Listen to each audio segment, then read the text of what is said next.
Chapter 2. What is spirituality? This is a difficult question, but as it has been said before, scientists have accepted that energy cannot be created or destroyed. This same omnipresent energy is called God in spiritual terminology, and the practical experience of it is the aim of spirituality. The Gita says, this divine word will not be destroyed even if the universe is destroyed. The Mahabharata also says that truth cannot be destroyed and is constant. Soul, unlike any material substance, cannot be dissected and analyzed in a laboratory. Air cannot dry it out, and acids and other liquids cannot dissolve it. Various devices and apparatus have been invented to examine matter, but these cannot be utilized to study the soul. Soul has been described in all scriptures as the self-effulgent light of lights and the primordial vibration. In the Vedas it is called Shabd Brahm and Bhargo Jyoti. In the Gita it is called Akshar Brahm, and its form is light. The ultimate phenomena is not illuminated by the sun or by fire, but is self-illuminated. In the Upanishads, it is clearly written that the sun, moon, etc.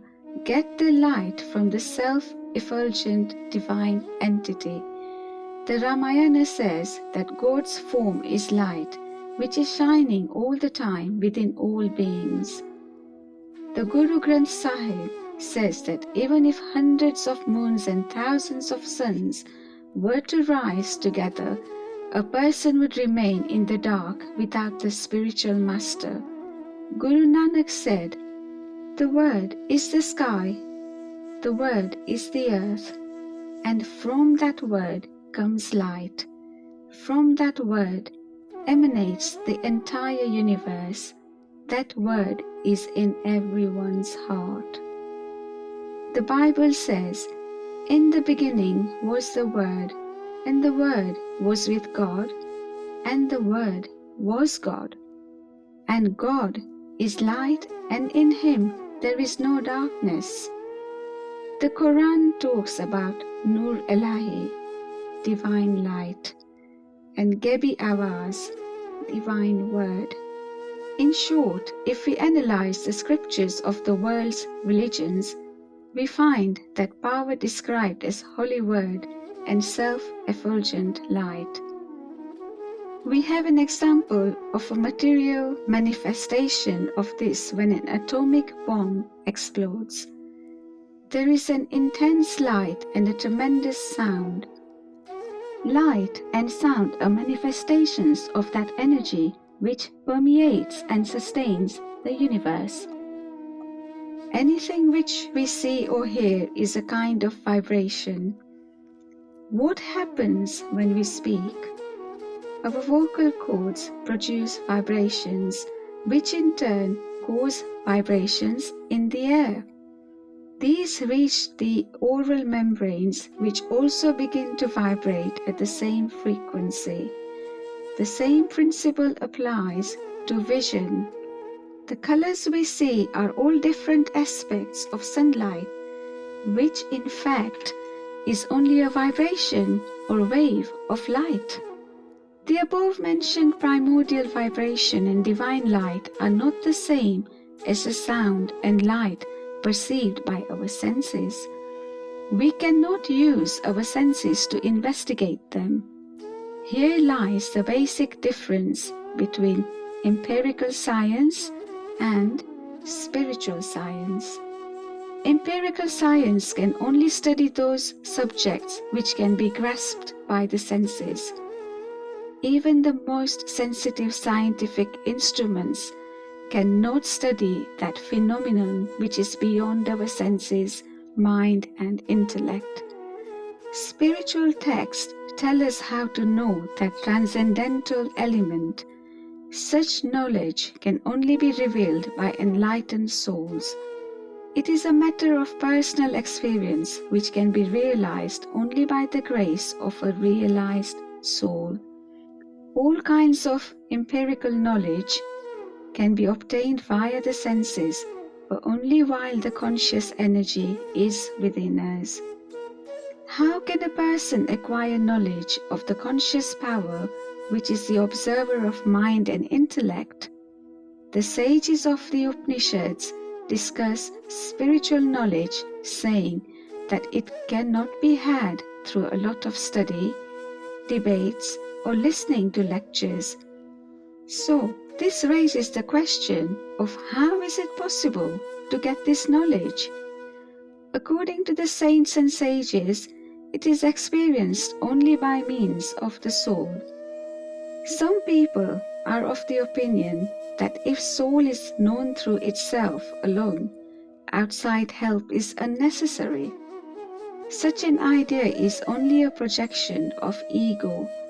Such people glorify the greatness of knowledge and use their sharp wits to debate about it to gratify their intellects, but they remain in ignorance. They waste their precious lives deprived of spiritual experience. Undoubtedly, the knowledge of consciousness can be understood only by means of consciousness, but we also need the help of another living soul to attach our limited consciousness to the infinite cosmic consciousness. Just saying, I am God, doesn't remove ignorance. In the Mahabharata, Saint Brigu explained that when the soul is in the bondage of nature, it is known as Jivatma, and when it is freed from the attributes of nature, as represented by the physical body, it is called Paramatma. We need a living enlightened sage or master to teach us the technique or art of establishing communion with our own soul. A person can be freed from the three active forces of nature, Sat, Raj, and Tam, only by realizing spiritual knowledge. Until he has broken through this barrier, he cannot stabilize himself in the spiritual experience. These three active forces create a web of confusion and impurity, thus concealing the all-pervading truth. This is ignorance. In the Gita, Lord Krishna said, "This self-effulgent form is hidden by Maya, just as clouds cover the sun." Ignorance has no absolute existence of its own, just as night has no independent existence. Darkness is merely the absence of light. The sun is a particular thing, while darkness is merely its absence. In the same way, energy exists, while Maya or cosmic illusion is merely our being unaware of it. However, ignorance cannot be removed without knowledge, and we are mistaken if we think that we can realize God through our own efforts alone. What is liberation or mukti? The Shiv Gita says that it is not confined to any particular place, so one does not have to journey to another state or country to find it. Actually, removing the veil of ignorance is liberation. Salvation is knowing the original pure state of the soul. When a person's consciousness is diverted from the world and is stabilized in his real self, he merges in God. Then only does he realize his true spiritual nature. He lets go of his sense of separate identity or existence, which is a result of ignorance anyway. For example, only if our clothes are 100% cotton are they called pure cotton. Only if they're 100% wool are they called pure wool. Similarly, when we realize that we are soul and only soul, we become 100% pure and reach the highest spiritual state. A crystal of sugar has dimensions, but when it dissolves in water, it loses its dimensional existence. In the same way, the embodied soul or jiva appears to have a separate existence, but when it merges in the Oversoul or God, it becomes infinite. The apparent barriers between them disappear, and this is known as liberation. Just as a dissolved sugar crystal cannot be taken out of the water again, a liberated soul no longer feels separation from God. To be conscious of one's unconsciousness is the essence of spirituality. Spiritual knowledge is the realization of the cosmic soul by means of one's own soul and then merging in it. This is the way to find eternal peace and satisfaction. Empirical knowledge is limited by past, present, and future. People keep themselves busy remembering the past and contemplating the future. This is why mind is vague and unhappy in the present. But when a person realizes his true self, past and future no longer exist for him, and he becomes truly happy. It seems that there are 3 stages in the process of spiritual realization. We have been discussing something called truth, consciousness, bliss. The first step is to know it as it really is within us. Since this element is omnipresent, it must also be within us. So to search for it outside would not only be unscientific, but also unintelligent and a waste of time. There is a story about an old lady who lost a needle. Her house was dark, so she went outside under the street lights to look for it. This is the condition of anyone who, not knowing the indwelling soul, searches for it outside. Anyone desirous of realizing God must go about it in an unbiased fashion. From reading the scriptures, we know that God is omnipresent. The discovery that everything consists of atoms, which contain tremendous energy, seems to confirm this. Man is thus part and parcel of this energy, but he doesn't experience it. One saint said, God dwells in even the smallest of particles, but cannot be seen with our physical eyes. He is within us, but we don't feel his presence. Therefore, our life is worthless. Like a man with cataracts who has eyes but cannot see, we are suffering from the cataracts of mind. Because of these mental cataracts, man is unable to see or realize the absolute form of God within himself. The eye of knowledge is covered by a veil of ignorance. There is a story about a wealthy businessman who arranged a recital of the Srimad Bhagavatam by a priest. Afterwards, he paid the priest well. In the Bhagavatam, it is written that after King Parikshit heard that same discourse, a celestial plane came to take him to heaven. The businessman hoped that the same would happen to him, but it didn't. The priest replied, "This is the Kali age, the age of darkness, so you should probably hear this reading 3 or 4 times. King Parikshit lived in another age and only needed to hear it once." So the businessman arranged another 3 readings, but still there was no sign of the celestial plane. At this point, the priest also felt disturbed because he couldn't figure it out. He sought the advice of a well-known saint. After listening to his story, the saint said, "I will see both of you tomorrow." The next day, they both arrived at the saint's home. He took a cord, tied them up together, and locked them in a room.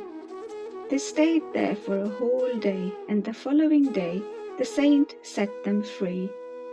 He asked, "Why didn't you cut each other loose and get away?" They replied, "We were tied together. How could we cut each other's ropes and escape?" The saint replied, "In the same way you are both bound by ignorance. That is why that plane didn't come. The priest is himself trapped in Maya, so how could he liberate you? You need a realized soul.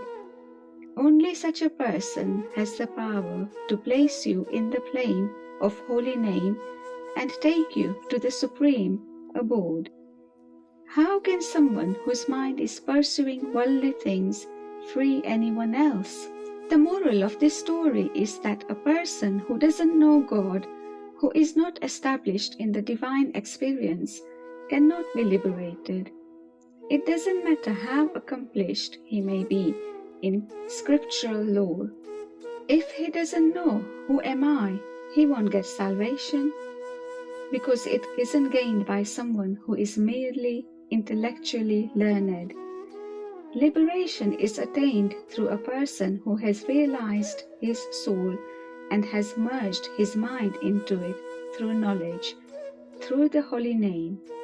The Katha Upanishad goes so far to say that fools steeped in ignorance, wise in their own conceit, and considering themselves realized, are like the blind leading the blind.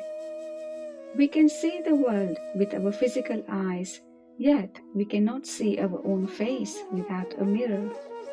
Likewise, we cannot realize our own consciousness through our senses, mind, and intellect. Only a fully aware soul can make us realize it. He acts like a mirror. He is the one whom the scriptures call the Satguru, the man of knowledge. You may or may not need a teacher to acquire worldly knowledge, but you definitely need a realized soul in order to experience the inner knowledge. The scriptures relate the experiences of the great saints, but they cannot reveal the knowledge to you. They can only describe it. For the experience of truth, a disciple like Arjuna and a teacher like Krishna are needed.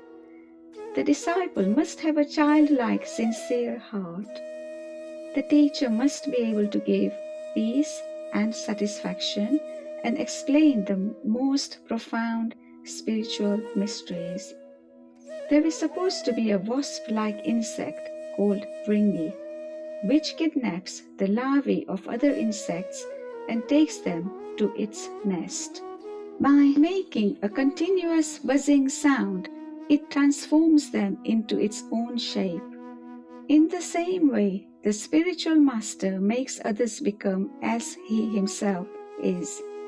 He awakens the sleeping souls who have forgotten what they really are and have become externally oriented. Only a realized soul can do that, by revealing the word of God and the divine light. So the first step of the spiritual process is knowing and experiencing the soul, which we have forgotten. This requires two people, the one who desires spiritual knowledge and one who has merged with it and who can transmit it to others. Only a lighted candle can kindle many other candles.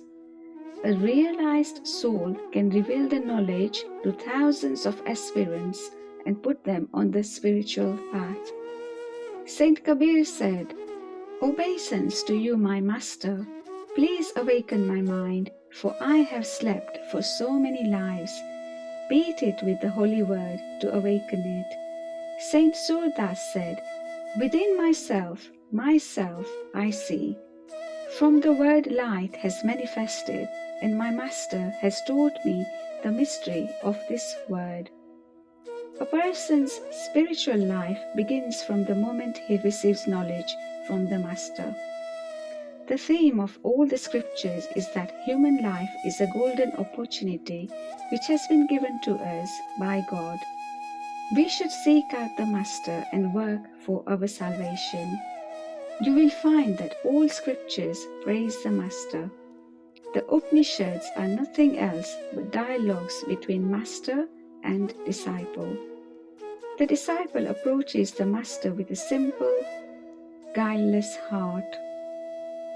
He serves the Master with reverence and faith, and when the teacher is pleased, he reveals the knowledge. It is essential that the disciple have sincerity and purity of heart. Lord Krishna, who revealed this same eternal truth to Arjuna, said that this truth cannot be realized by studying scriptures, performing rites and rituals, by giving charity or by practicing austerities. One must find the wise say, ask humbly and sincerely for knowledge, and when the saint is pleased, he will reveal the knowledge. However, first it is essential to know how to recognize a Satguru. The scriptures glorify the great masters and denounce false gurus. Just as we should drink only clean, filtered water, one should check out a spiritual teacher before becoming his disciple. Those gurus who do not give spiritual knowledge but only teach external forms of devotion accumulate sins of their own as well as those of the disciples whom they keep in ignorance. A spiritual master is he who can make a disciple experience the eternal, indestructible word and light within himself. Not only that, but he must be pure, externally and in spirit. He should also uphold the spiritual tradition. All his actions should be for the good of society. It is said in the scriptures that Guru should be regarded as God. However, it is also written that if the Guru stops leading a pious life and goes against the spiritual principles, you should, for your own sake, leave him. The first and foremost step is to know that which cannot be grasped by the senses. It must be realized with the help of an enlightened teacher. However, if we do not know the object of meditation, how can we attach our mind to it? Nothing in this world can be called pure, because everything has been made by a mixture of good and bad. Only the Holy Word is pure. Our inner darkness and ignorance will not go away, and we will not be able to pacify our unsteady minds until we unite our consciousness with that Holy Word. It is vital to know what it is, because without it we cannot meditate. These days, people do all kinds of contemplative exercises. There are many gurus who are not fully experienced themselves. They give fine dissertations and advise us to use methods which they have concocted with their own minds, thus keeping the disciples in ignorance. God is as He is. Could He ever be a figment of somebody's imagination? Spiritual knowledge is essential for knowing Him as He is. When a soldier is shown his target, he is told where to shoot. He concentrates upon it and tries again and again until he hits the bullseye. The Upanishads said, "Make God your target, make your breath the bow, make your soul the arrow, and hit the target." We can only do this when we have been shown the target or object of concentration. Otherwise, our efforts will be fruitless. This is a fact. God is omnipresent, but because we don't experience this, we cannot plug ourselves in. Radio waves permeate the atmosphere, but we need a radio receiver to hear them. Similarly, without the technique of spiritual insight, we cannot experience the all-pervading God. We need a radio to pick up radio waves, and we need the divine eye or spiritual insight to realize God. That is why Lord Krishna said to Arjuna, "I will give you the divine eye of knowledge." When a piece of iron contacts a magnet, it becomes magnetized. It becomes like a magnet. If a sincere seeker approaches the Master, his sleeping soul will be awakened and he will gradually experience his real self. The second step in the spiritual process is uniting oneself with the cosmic consciousness and developing a spirit of non-attachment for worldly things. The Gita says that out of millions of people, few hear about spiritual knowledge, and of these, only a few experience it. Of thousands who experience soul, very few can become established in that experience. The reason is that Maya continually attracts our senses, and it is very difficult to transcend the barriers of nature.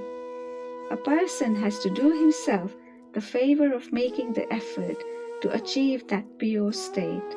When a meditator applies his power of concentration to the divine light and holy name again and again, he has reached the second stage in the spiritual journey. There is no doubt that the mind is very subtle, unstable, and fickle. It is the most unstable thing there is. Material things can only catch hold of it temporarily. Nothing in the universe, whether in the heavens, the earth, or the netherworlds, can give peace to the mind.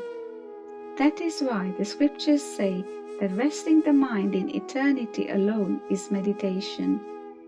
In the words of Patanjali, control of mental fluctuations is yoga. Mind itself is a vibration which wants to merge into totality or perfection. But because it doesn't know what perfection is, it wanders astray in worldly things. With the help of the Master, mind experiences the eternal divine word or primordial vibration. When the mind is put into the word again and again, it starts to become introverted, and its tendency to run all over the place begins to change. It begins to experience satisfaction in itself. Crossing all barriers, exceeding imagination and emotion, it unites itself with God. It transcends all duality and merges into the divine wavelength. Scientists know that all matter has frequency. Lower frequencies tend to merge into higher frequencies. The frequency of any material substance is less than that of the mind. Therefore, nothing external can absorb mind into itself. Mind has the highest rate of vibration. That is why saints say that only if mind loses its existence in the cosmic vibration can it find that peace and satisfaction called moksha or liberation.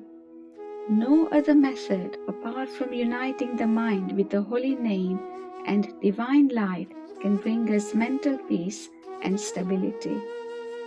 Other methods cannot control mind because its speed or frequency is greater than theirs.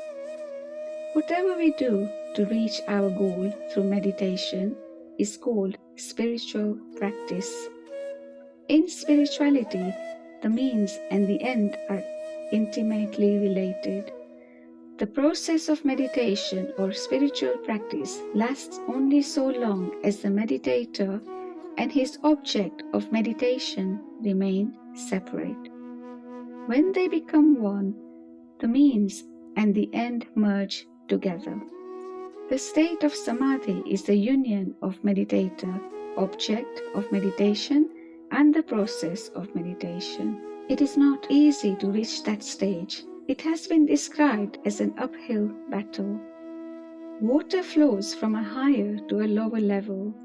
Likewise, mind under the spell of the senses has the tendency to go downwards. If we throw a stone into the air, it will return to earth according to the laws of gravitation. When a meditator starts to attach his mind through the holy name to pure consciousness, the gravitational pull of the senses starts to drag it downwards. It may happen that he lets go of the subtle world and wastes his life in gross material pleasures. There is a story about an abbot who had a pond built. He thought that by doing good works he would go to heaven. The pond was very beautiful, and Airavat, the elephant of the god Indra, used to come and bathe in it at night. Its foot damaged the pond's bank. The abbot decided to find out who was causing the damage. One night he saw the celestial elephant playing in the pond. As it was leaving, he caught hold of its tail and went up to heaven.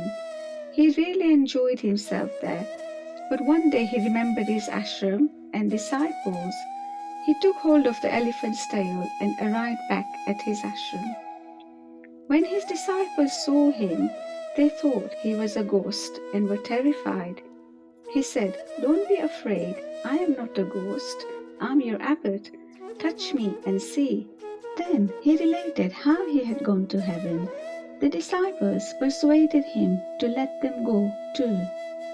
They went to the pond at night. The elephant came, and as it was leaving, the abbot caught hold of its tail.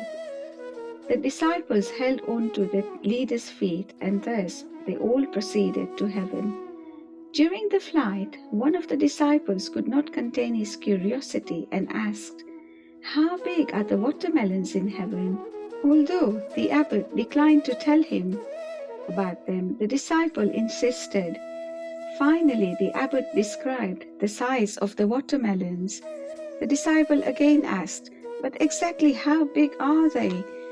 The exasperated abbot, stretching his arms, replied, "This big." In so doing, he lost his grip, and he and his disciples all fell to their deaths. This always happens to a disciple who tries to meditate. Something may cause him to lose concentration and fall down. When a disciple tries to put his mind into the holy name, his mind, which is naturally under the influence of Maya, lets go of the name and starts thinking. Thus, he cannot experience pure consciousness. That is why pratyahara, detaching the mind from worldly thoughts and fixing it in the holy name and divine light, is so important in yoga. Lord Krishna told Arjuna, "Only by practice and detachment from worldliness can the mind be merged in the holy name." This process is known as meditation. Only the holy name has the power to absorb mind waves into itself. Ideas and imagination themselves spring from the mind, so they cannot unite it with God. Breath is the source of mind, and the holy name is within the breath. Mind will only be merged in God after much practice of the holy name technique. Mind itself has no independent shape or form. It takes the form and frequency of whatever it happens to be attached to. If a tuning fork touches a table, the latter will vibrate at the frequency of the fork. Likewise, the mind must become united with infinity in order to reach the unconditioned state. This is called yoga. Without continuous practice, it is difficult to concentrate the mind, which is externally oriented and inclined towards desires. That is why Arjuna told Lord Krishna, "This mind is naturally restless, wayward, willful, and powerful. I can tie the air into a bundle, but I find it most difficult to control the mind." Although it is difficult, it is not impossible, and devotees have accomplished it through yoga.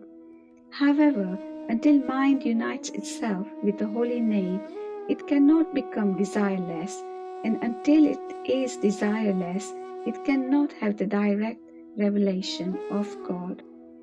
Continuous practice, dispassion, external and internal purity, together with undivided respect and service towards the spiritual master, comprise the way. When a devotee practices desirelessly, he achieves samadhi and becomes forever free from the power of Maya. He achieves the state described by the sages as the flame merging into fire. When salt dissolves in water, there is no line of demarcation between the salty water and the ordinary water. Similarly, when consciousness merges with cosmic consciousness, it becomes saturated with God. Saint Tukaram describes it thus: sugar is sweet inside and out. On whom should I meditate? I have realized myself to be a wave on the divine ocean. This stage can only be achieved by single-minded devotion. Lord Krishna said, I cannot be seen by reading the Vedas, nor by austerities and sacrifices. I can be seen only by single-minded devotion. In the process of spirituality, then the first step is to know that omnipresent phenomenon. The second is to meditate on it with undivided attention and become stabilized in it through devotion and desireless action. The third step is to completely merge in it and to unite oneself with God. I prostrate to everyone, seeing in them Rama and Sita, said Saint Tulsidas. Tulsidas, Tulsidas.